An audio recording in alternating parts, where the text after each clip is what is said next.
জামাতে নামাজে পেছনের কাতারে একা নামাজ পড়া যাবে কিনা?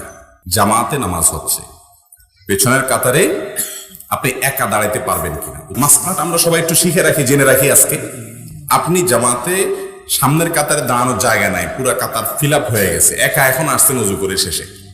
এখন আপনার কর্তব্য হলো সামনের কাতার থেকে একজনকে টেনে এনে পেছনে তাকে সাথে নিয়ে দাঁড়াবেন, একা একা দাঁড়াবেন না। এখন মুশকিল হলো আমাদের দেশে মানুষ তো বুঝে নাই মাসআলা, সামনের কাতারে যদি আপনি টান দেন নামাজের মধ্যেই একটা খায়া বসার সম্ভাবনা আছে, ঠিক না? বলবে কত বড় বেয়াদব, নামাজের মধ্যে টানটানি করতেছে আমাদের। হ্যাঁ, কিন্তু ভাই কেউ যদি আপনাকে পেছন থেকে একটু হালকা টাচ করে বা হালকা একটু ধরে টান দেয়, আপনি বুঝবেন যে পিছনে কোনো মুসল্লি একা একা আসছে। তখন আপনি আস্তে করে পেছনে চলে আসবেন, মানে ঘাড়ে দিক সেদিক ফিরাবেন না, ক্যাবলার দিকেই থাকবেন, শুধুমাত্র পেছনে 3-4 কদম হেঁটে চলে আসবেন, এসে তার পাশাপাশি দাঁড়াবেন। এটাই হলো সুন্নাত, এটাই হলো নির্দেশ।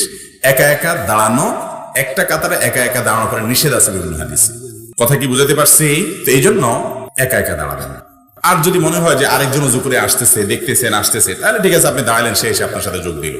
কিন্তু শুধুই একা একা দাঁড়াবেন, এটা করা উচিত না।